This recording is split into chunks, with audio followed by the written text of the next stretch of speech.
amigas e amigos, sejam novamente bem-vindos ao canal da Associação Espírita Teresa d'Ávila, que vem apresentando a série Aspectos Morais na Revista Espírita. Série esta que tem como objetivo trazer comentários, análises, referências de artigos de cunho moral que estão contidos nos 12 volumes das revistas espíritas, que foram publicadas por Allan Kardec entre os anos de 1858 e 1869. E hoje temos um artigo muito interessante para vocês depois lerem com calma, com cuidado, com atenção, porque apesar de o artigo ter sido publicado em maio de 1860, o que ele traz ainda é muito atual, né? Um assunto realmente bastante referente a nossos tempos, que ainda acontece. O artigo se intitula A Noiva Traída. Gostei do Versão tom. brasileira, Herbert Richards. E comigo os companheiros Sônia Hoffmann e Henrique Miranda. Olá, Sônia. Olá, bom dia, tudo bem? Boa tarde, boa noite. Boa tarde, boa noite. Boa madrugada. Boa madrugada para todos. É um prazer, é uma satisfação encontrar todos vocês novamente aqui. Hoje nós vamos estudar A Noiva Traída, que lembrou um pouquinho a fase inicial de um Romeu e Julieta às avessas, mas tudo bem, vamos lá. Eu acho que é bem interessante essa nossa conversação. E é um prazer, uma satisfação estar aqui novamente com vocês, compartilhando para que nós possamos continuar sempre, cada vez mais, nos incentivando e incentivando as demais pessoas para lerem a Revista Espírita. Olá, senhor Henrique. Olá, como vão, meus queridos amigos? Eu estou muito feliz de estar aqui e nestes programas que nós estamos compartilhando e convivendo com a Revista Espírita, esta publicação preciosa que a gente sempre fala de uma maneira até informal, que é o chão do Espiritismo, que é onde o Espiritismo foi se tecendo e onde muitos artigos vão parar lá na codificação, nos livros que a gente chama de Pentateucos.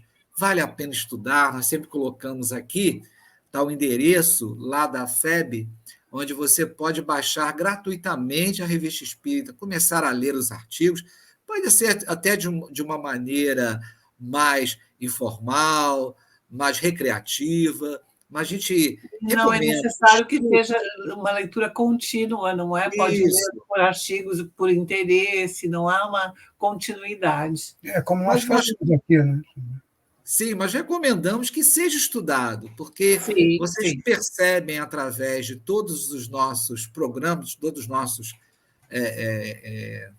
programas, né, já exibidos, e você pode resgatar desde o primeiro, que tem muito conhecimento, há muito que se resgatar e de aprender. É uma leitura que vai fazer com que você se divirta em muitos pontos, em que você desperte a sua curiosidade, que você aprenda bastante, como o artigo de hoje, não é, Eduardo Sônia? É verdade. E lembrando que o artigo de hoje, né, foi notícia num jornal francês de grande divulgação, né, em março de 1860. O artigo é de maio de 60, né, mas esse fato ocorrido, publicado no jornal, né, até depois, quem quiser pesquisar, né, e mais a fundo, está no jornal francês de março de 1860. Né, e o nosso amigo Henrique vai fazer um relato, nosso relator oficial. Henrique, não sou eu? Desculpa. É Sônia, é Sônia.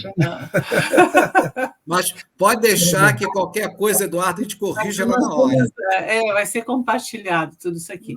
Bem, então, existia um casal, né, de noivos, e um belo dia eles rompem o noivado porque ele passa a se interessar por uma outra mulher e a noiva não não suporta aquilo, ela não gostou daquela história.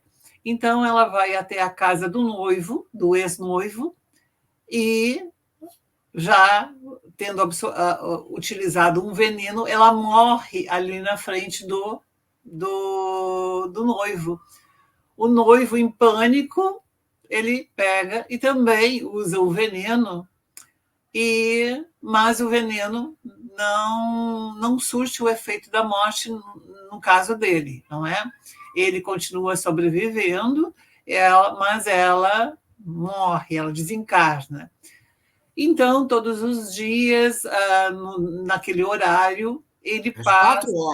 4 horas da tarde. Sim, ele passa a sempre receber a visita dela, que vem... Do espírito dela. Sim, do espírito dela, não é? Ela em espírito vem fazer uma visita para ele, mas não toma mais a feição formosa e bonita que ela tinha, e ao contrário, ela exagera nos horrores ali, e todo dia... Ela veio como uma caveira, né? Uma caveira ameaçadora. Ela veio para assustar mesmo, né? Para trazer ali para ele um problema de consciência. Bem, com uma preocupação, ele vai e procura o médico, então, pega, e na ânsia de ajudar a ele, aqui está a parte até meio estranha dessa história. Já que os remédios não funcionam, né? Já que os remédios não funcionavam, então ele, na ânsia de ajudar, o que ele faz? Ele coloca um esqueleto com polias, e naquela hora em que o rapaz normalmente vê o espírito, ele pega um pouco antes e ele baixa o esqueleto até para ver se não havia se não era alguma coisa somente ilusão do rapaz e tudo, né? E o rapaz disse: meu Deus, e agora, em lugar de um, são 2. Então, ele passa a ver 2 esqueletos, né? O esqueleto daquele que o médico colocou, e também a ex-noiva que já havia desencarnado. Ou seja, ele realmente via, não era uma ilusão dele, não é? Ele só achou que realmente já eram 2 agora que estavam aparecendo para ele. Imagina o pânico que esse rapaz não ficou. Pois é. E aqui entra, daí em diante, começa todo um comentário de Allan Kardec, que é neste comentário que nós gostaríamos de realmente fundamentar a nossa atividade no dia de hoje. Então, está com vocês. Eu queria começar, né, porque o Kardec ele fala sobre os isolacionistas de plantão, né, quer dizer, aqueles que acreditam que as visões, as aparições, são todas ilusões de ótica, né, ou de alguma forma produzidas por nós mesmos ou por pessoas especializadas. Né? Tanto que o médico, pelo que ele descreve, o médico tem muito trabalho em fazer lá tal caveira com polias, né, fios invisíveis. Ele tem muito trabalho em provar que aquilo ali era uma ilusão e que se provou não ser porque os 2 apareceram e que causou um choque maior para ali o noivo. Eu acho que uma coisa muito importante para todos nós primeiro, a vida não cessa. Isso aí é importantíssimo, é certeza que nós devemos ter muito. Até o Livro dos Médiuns traz lá o primeiro capítulo, há espíritos, né? E se usar. Nós somos e ela partiu com com aquela tristeza, com aquela mágoa, tanto é que depois ela vem e ela quer realmente não só assustar a ele, mas ela quer imputar a ele não um medo, não é? Mas a dor e a tristeza. Não, e só para terminar, é aquele negócio, a importância de nós termos a consciência né, de que a vida não cessa e que os espíritos estão aí, nós somos espíritos encarnados. E a vida que chamam de vida verdadeira, que é a vida normal primitiva, como os espíritos nos esclarecem, é a vida espiritual, somos nós desencarnados. E para termos uma relação sadia, e aí o noivo gostaria muito de ter essa relação sadia, não apenas com a noiva encarnada, mas agora com ela desencarnada, nós temos que ter essa consciência que o espírito que está ali desencarnado, gente, ele é um ser normal que nos escuta e que se comunica conosco. E isso aí o Kardec provou, né, a partir de 55, com a experiência das mesas girantes, 57 com o Livro dos Espíritos. E o que está faltando hoje para muitas pessoas, e que faltou para esse jovem e para o médico, de ter essa consciência de comunicabilidade. Faltou ali, naquele momento, um diálogo, um acolhimento dessa jovem, não é? Porque, bom, bem, primeiramente, ele também quer se envenenar, depois ele entra em pânico toda vez que isso vai afligindo ele cada vez mais. Mas, como o Kardec vem colocando, se naquele momento ele começasse a manter um diálogo com ela, já desencarnada, tudo poderia se modificar, porque ela, a partir daquele momento, ela poderia falar da sua mágoa, falar da sua tristeza, e eles poderem se entender, conversarem e dissiparem, ou até amenizarem essa rusga, essa relação muito, muito dura que existiu entre os dois. Então, se houvesse um diálogo, se tivesse um acolhimento, se tivesse um entendimento com aquela moça e também com o próprio jovem, não é? Teria sido tudo muito mais tranquilo. Haveria essa tranquilidade. Sônia, até para acontecer isso, precisaria que esse jovem tivesse uma religião, né? Ou mesmo religiosidade. Sim, até o artigo, né, mostra que em nenhum momento ele pensou nisso. Não. Ele pensou em religião, ele pensou em orar. Ele pensou em depois procurar ajuda quando o espírito da noiva começou a aparecer para ele. Né? Na época estava muito em voga também o exorcismo. Nem isso ele procurou. Não, ele procurou a medicação, ele procurou um trabalho com o médico. Então, dava para assim, suspeitar, quase tendo certeza que ele era um grande materialista, não acreditava em nada. Né? O primeiro pensamento dele foi em se matar para acabar com aquela tortura do aparecimento do espírito da noiva, né? E depois não fez nada para isso. Né? Todo dia, às 4 horas, aparecia o espírito e ele só se apavorava, não tomava nenhuma providência. Então, a necessidade também, né, de se ter uma religião, se ter uma religiosidade para saber lidar com essa relação entre o mundo invisível, né, o mundo dos espíritos, e o mundo dos encarnados. Eu soube de um caso, Eduardo, Sônia, nossos queridos internautas, que até uma pessoa espírita, e se apavorou quando a mãe apareceu para ela. Olha só, um privilégio, uma alegria você ter a sua mãezinha ali desencarnada à sua frente, e a pessoa se assustou. O Kardec ele fala, não sei se é iteris literis, mas se aparece um espírito na sua frente espontaneamente, tem um motivo de ser. Exatamente. E claro, é uma concessão divina. Então, olha só a oportunidade que você tem de ficar frente a frente com um ser querido. Mas eu acredito até que esteja havendo no movimento espírita, percebam que não há, se você for estudar o Livro dos Médiuns, estudar a Revista Espírita, você vai ver que os espíritos, salvo esses casos em que a pessoa é materialista e que a pessoa cometeu algo muito grave, os espíritos vêm ao nosso encontro para se comunicar, né, para conversar conosco. A Sônia falou diálogo. Né? E aonde está escrito que a gente não pode se comunicar com os espíritos?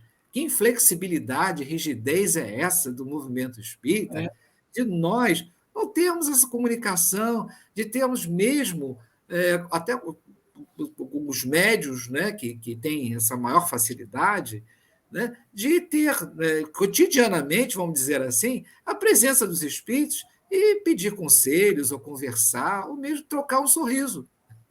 Exatamente, e até mesmo muitas vezes amenizar algumas situações conflitantes, porque naquele momento ali poderia ter sido se gerar uma questão até de obsessão, e, e isso foi acontecendo, porque essa noiva que se considerava traída, ela estava gerando quase que um processo de obsessivo Não, nesse quase, rapaz. eu acho que obsessivo. Obsessivo baseado no sentimento de vingança, né? Porque É, primeiro ela ficou muito magoada, a gente até imagina é, isso, né? Ali tudo já pronto, né? Arrumado para o casamento, e o camarada dá uma daquela, né? E então, depois da mágoa superada, vem a vingança. e como se fala, né, o ódio ele tem começo em um amor não correspondido, seja de que espécie for. Então, ela vai mantendo uma relação, mesmo que ela amasse o noivo, mas ela tinha essa mágoa, e essa mágoa vai se transformando em um ódio. E aí começa uma relação muito difícil e começa isso se organizar cada vez mais. Então, nós precisamos entender muitas vezes que o médium no centro espírita muitas vezes vai receber espíritos ali que estão mantendo em si uma relação de ódio com alguém. Hoje nós temos no Brasil e nós temos no mundo casos de feminicídio graves, sérios, e também de homicídios, não é só uma relação de homens matarem mulheres, mas muitas vezes as próprias mulheres matarem ou mutilarem homens.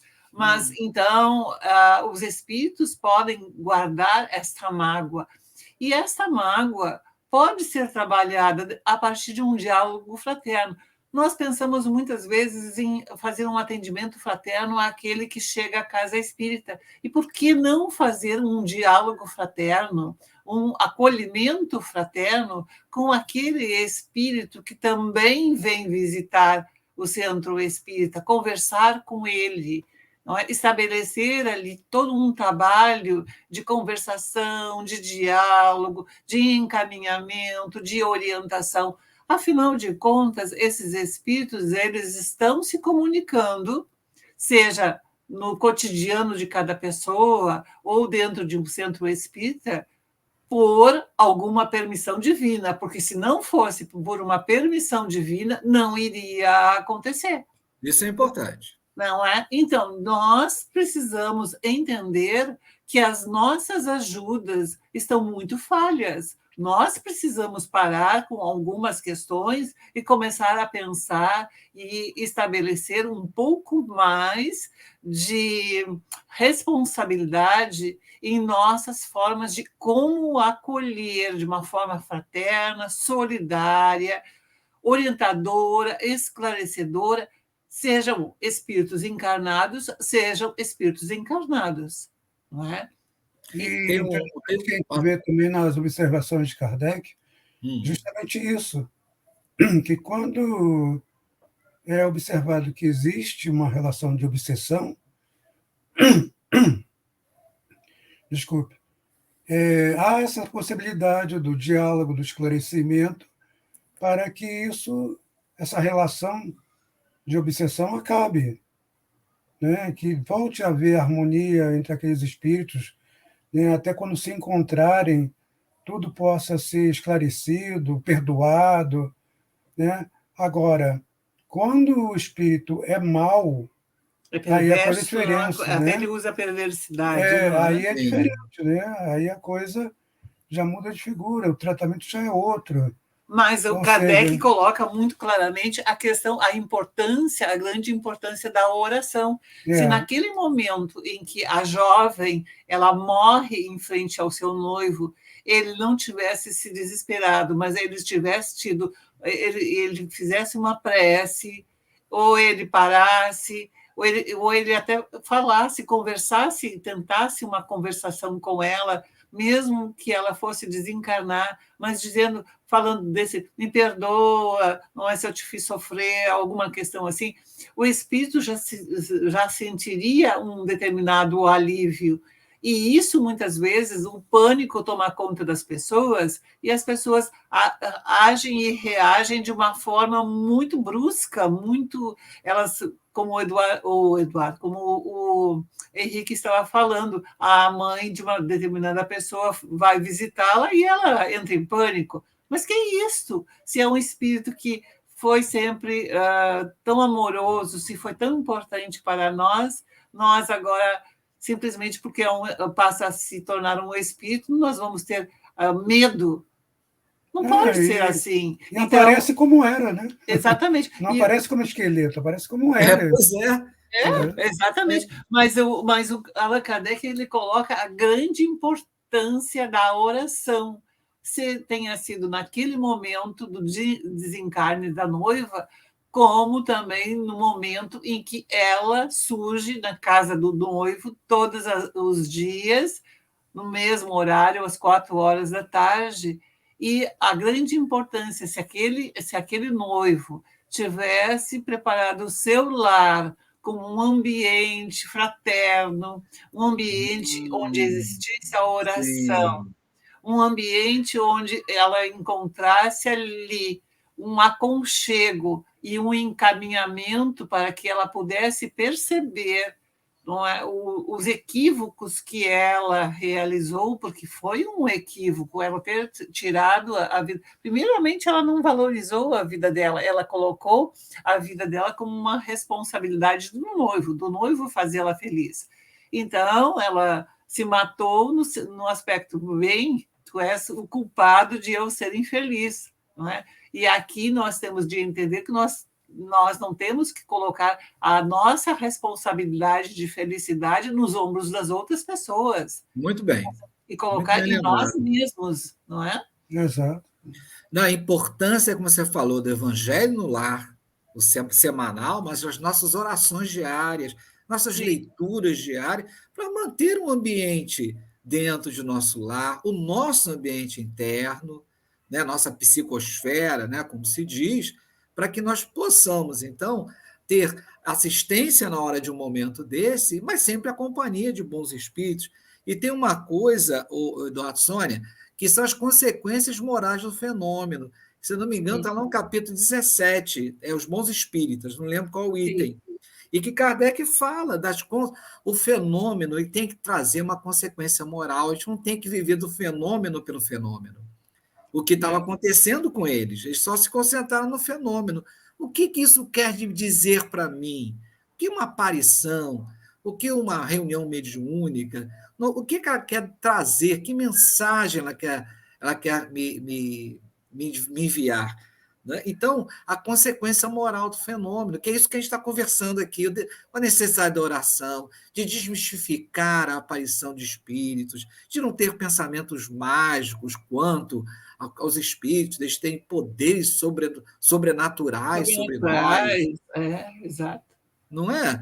Então, quer dizer, até o nome Aspectos Morais na Revista Espírita, a gente está trazendo essas informações para que nós possamos pegá-las e transformá-las em trampolins morais, né, na nossa vida.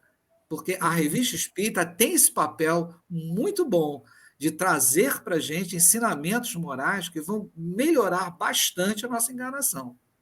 E também o Kardec deixa bastante claro que a manifestação de espíritos não acontece somente no centro espírita. Tanto é que ele vai colocando aí nesse artigo e vai colocando em vários outros artigos que aconteceu nos lares, no cotidiano das pessoas. Então, ali também muitas vezes está se estabelecendo. Então, a pessoa precisa ter uma preparação. Nós não podemos pensar em deixar o espiritismo delimitado ao espaço de um centro espírita. Nós precisamos levar para o nosso cotidiano as práticas, as práticas da oração, a prática do evangelho, da terapia espiritualista e espiritualizada para os nossos lares, para as nossas ações, para as nossas atitudes para com o outro. Nós, muitas vezes, podemos abortar determinadas situações a partir, sim, de ter um gesto mais fraterno, mais amigo, mais solidário. E se nós não pudermos, muitas vezes, conversar com algumas pessoas, vamos conversar com elas em pensamento, através de uma oração, através de uma irradiação. Isso é extremamente importante, porque ali nós já vamos estar estabelecendo uma relação com aquele espírito. Aliás, Kardec recomenda ali no artigo que, se você não consegue manter essa comunicação com o espírito, né, que está ou querendo te passar uma mensagem, ou está te prejudicando porque está perturbado, né, por algum motivo, que você procure um médium. Exato. Né? Uma casa espírita sério, né, que possa fazer essa evocação. Possa ser realmente um intermediário. Desse conflito. Né?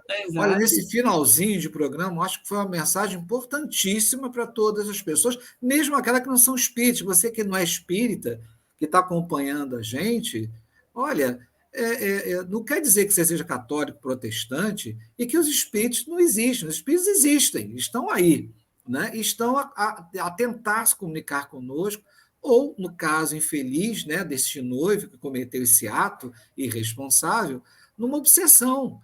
Mas para tudo tem remédio. E a evocação não é pecado, né? A evocação é simplesmente o ato de nós pensarmos e trazermos aquele espírito para perto de nós, mas através de um propósito. O propósito de quê? De orar por ele, né, de pedir que Deus o envolva, o esclareça. Então, isso aí não é uma coisa errada, você querer levar amor e carinho a uma pessoa que você estima. Exatamente. Então, muitas vezes as pessoas dizem, não, a gente não deve orar pelos desencarnados em nossos lares. Por que não? Vamos orar. Orar é uma coisa. Agora, simplesmente fazer a evocação daquele espírito para tentar resolver situações, Vai a senha do banco. Me diga quais os números da Mega Sena. Não, esqueceu. Ele desencarnou e não deixou a senha do banco. Oi? A senha, eu já vi isso acontecer.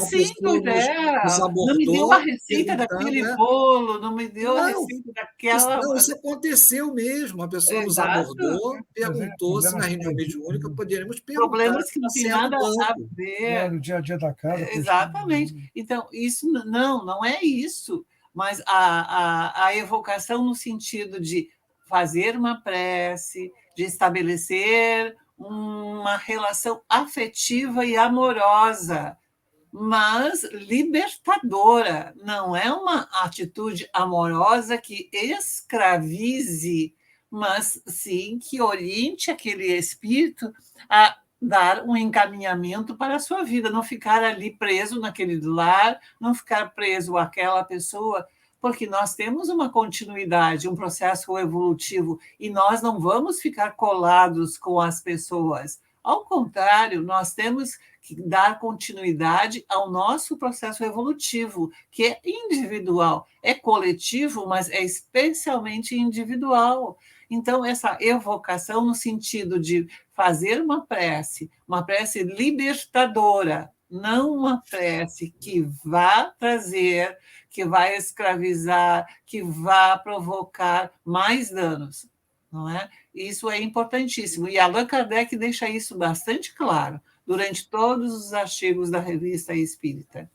Então, gente, não deixa de acompanhar, de ler os artigos, acompanha o programa, deixa um like aqui, né? Eduardo, você ia falar alguma coisa? Eduardo começou. A gente não deixa ele falar. Só para continuar, né, o teu pedido aí de divulgação, de compartilhamento, né, de nos ajudar a levar essa mensagem de esclarecimento da doutrina espírita para mais pessoas. Um abraço a todos e até o próximo vídeo. Um abraço a todos, muita paz, muitas bênçãos para todos e que tenhamos uma semana bastante abençoada e até o nosso próximo encontro. Beijo, gente.